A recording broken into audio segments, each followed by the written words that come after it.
Okay, here we go. Welcome to the DMXIS interface. Right now I didn't bother hooking it up, so that's why it's saying offline connect your DMXIS box over here. When it is hooked up, this little yellow light over here flashes. So this is our setup. I've already got all of our devices loaded up inside it. It's DMXIS 512, which means you have 512 potential channels. And the way it works is you load in a device. Go back to the beginning. This is like my channel number 1. You load in a device, and that device takes up however many channels that it takes up. And then you load in your next device, and that does however many devices. So some of these devices I've loaded in here we actually don't use anymore. Not because they were bad, but because they broke, and we had too many kind of things and needed to kind of strip it down a little bit and simplify it. So we've got 4 MX4s, 1, 2, and then we used to have a mini Kinta by Chauvet. If you're looking to buy a light on the cheap, highly recommend it. The thing is bright and looks cool and works well for not a lot of money, which is sweet. And then the next thing we bought was another round of MX4s, so they ended up in kind of a not logical way in DMXIS as this whole thing kind of evolved. And then we've got our 3 front pars, one of which broke immediately after we bought it, and I just said screw it and never got it fixed because nobody around Philadelphia seems to know jack about lights, and everyone's scared. So I just was like, you know what, whatever. They were cheap pars from China. Who cares? So we run with just 2 of them, and you know, it's whatever. Another round of 3 back pars. That's right. We put one more par. Actually, I just remember we have a big par 64 that we put over top of the drums.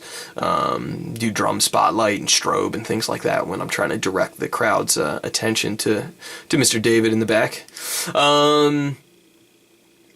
ED15, this was something that we don't use anymore. This was a laser that we don't use anymore. So these are all devices that are programmed in all of my patches that we don't even use anymore. And then actually we have more devices. This is an older version of the thing. So it's divided up into a couple different main sections. You've got all your faders. And basically what this is you create your device, and you can load in with the names down here below. It'll tell you what it'll do. So with a MX4, that's a scanner. This has got a mirror with a bulb inside it, and you got a bunch of different, settings. So mode just basically turns the light on. Lets light come through or makes it black out. Then you got a bunch of different colors, and they're all just kind of saved in there. Gobos are different designs that you can do, and the MX4, even though it's an older device from the early 2000s, has a lot of gobos, which is cool. Cone, maze, crater, holes, atomic, blah blah blah, which are cool. Pan and tilt controls over the mirrors. How fast they move. And then how fast the wheel inside will change. For the most part, I usually actually keep those just under its fastest setting, so it'll snap around nice and fast. So the way that this works, so those are like your fader channels. You save them in. You have full control. You can create your own custom channels and name them all sorts of stupid things if that's the way you like to do. I tend to not have enough of a sense of humor when it comes to that, and they just are called what they do.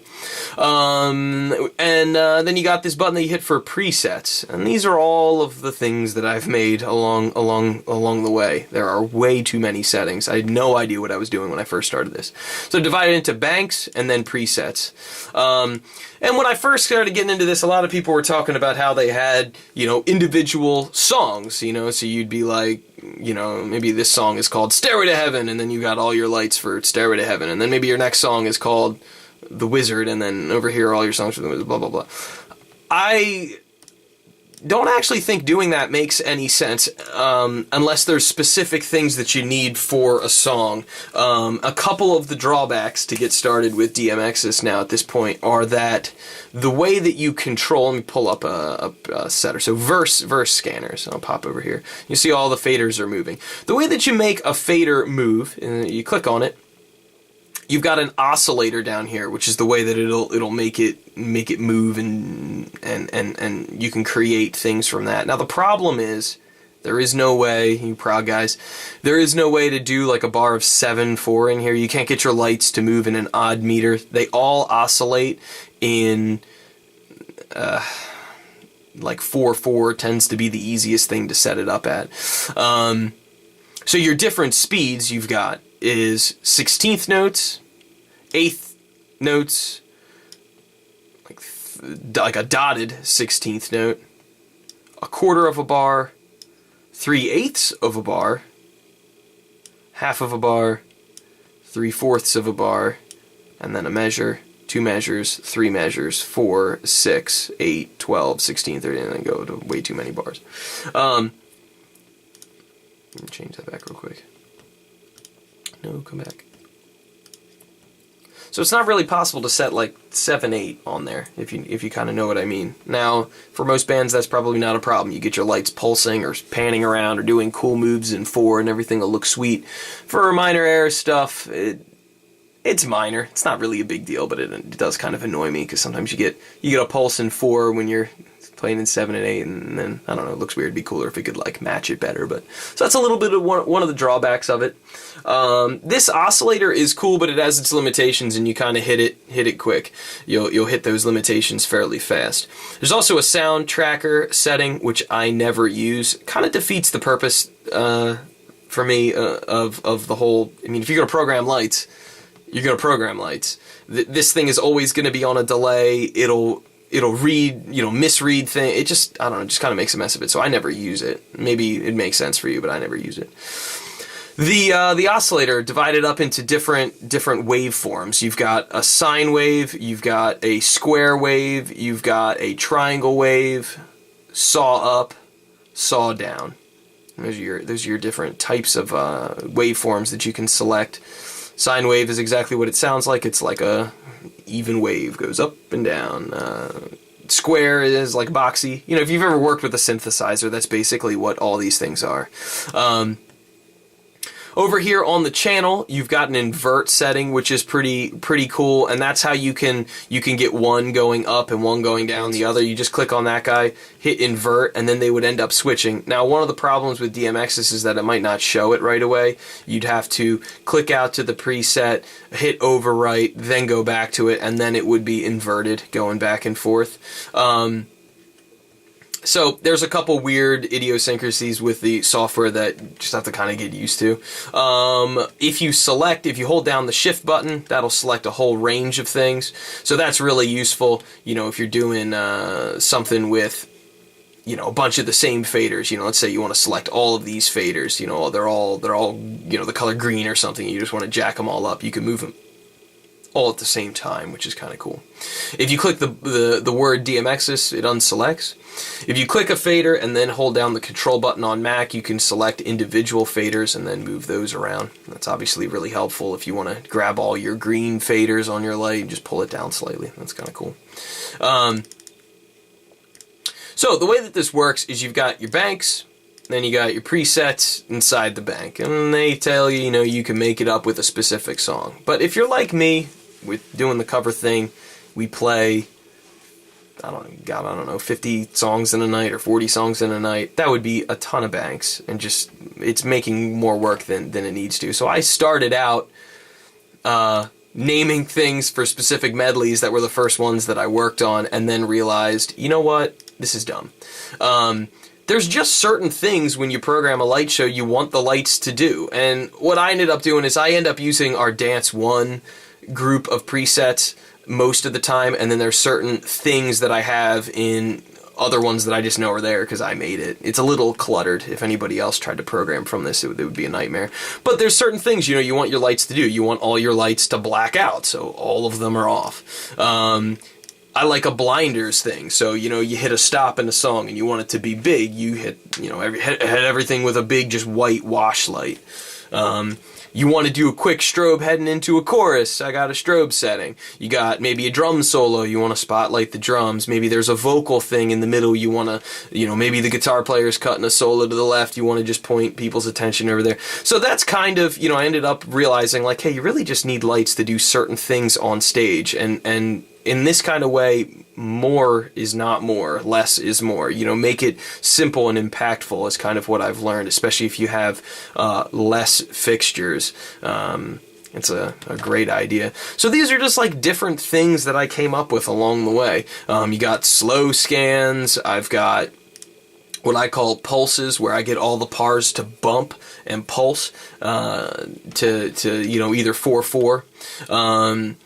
So a bunch of different colors, that do kind of the same sort of thing. If you want to do certain kind of hits and have the lights snap around, I've got ones that are, with the scanners just scattered around in different places, to the left, to the right, scattered all around, up and down. And then what I do is I just program it in with Midi, and it'll go like bump, bump, bump, and it'll hop around and hit those, and that'll get it to follow the music exactly when I want to do that kind of thing. I don't really do it that often anymore. It doesn't look that good.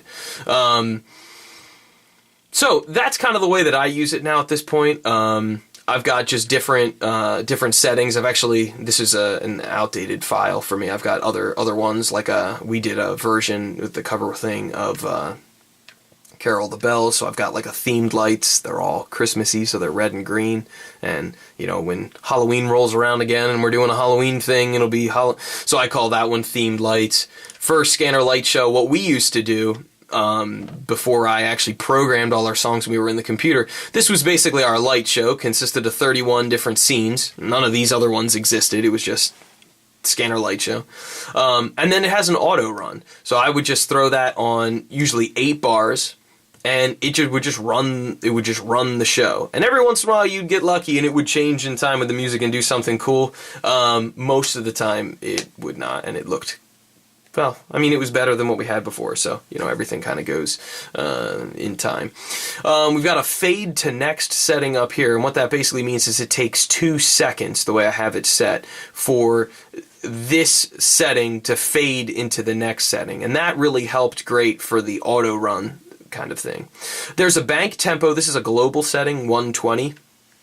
That means that the BPM inside this is set to 120, so it's running each of them like the quarter note is set at 120, and whatever I've got it set inside to pulse at eighth notes, it's eighth notes at 120. The cool thing is, we got playing the songs that are in different tempos, you got it programmed in. DMXIS automatically locks into whatever tempo your software is programmed into. So, if our song is, and that could be, changing in the middle of a song. Maybe it's 100 and then it changes to 150 and then it changes to 80, and DMXIS will lock into all of that, and then your quarter notes will pulse, your quarter note pulsing thing will pulse at 80 or 150 or whatever, which is kind of cool. So one of the banks that I've created along the way, it's just not in this file, that it's on our band computer. I just haven't updated this one on my big computer in a while. It's just slow lights, slow scanning lights that I've created along the way, just slow scanning scenes. And I'll select that one, and if I need our lights to go slowly, and then I'll turn on the auto run, and it'll do just like, run through those, and they won't be, distracting. That's always great if you're doing like a formal event. You just want the stage to look cool. So one little piece of advice for DMXIS, just the software itself, is I would put little numbers by your scenes as you create them to keep them in order. I was dumb and for some reason started everything with 0, and then when you go to find a certain scene in the Midi, it's always the number +1. So I think, things to avoid, don't do that. Start it from 01 and go from there. But, with anything like this, I kind of jumped in, and just started programming. I was on a time crunch and needed to get stuff done, and probably, was a typical man and didn't read an instruction manual when I should have, or thought things through as well as I would have otherwise. And at this point, everything's programmed, so I'm not going to change it now. So that's the DMXIS software. You basically got 2 different main sections. You got your faders, which control the lights. You got the preset menu, which control, which is where you label things.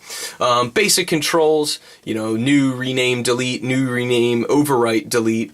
A couple things I'd recommend as well. If you get in here, you start making a ton of changes to a particular patch that you've made, I wouldn't just keep doing it. I would quickly go over, hit overwrite, save it, and then go to another one, and then reselect it, and then go back in and make a couple more changes and go back. Because I've spent some time and really tried to dial in a setting, looking at the lights and everything, and then ended up not being able to save those settings. And nothing's more frustrating than that when you're trying to keep your workflow going. So the software does get a little buggy like that.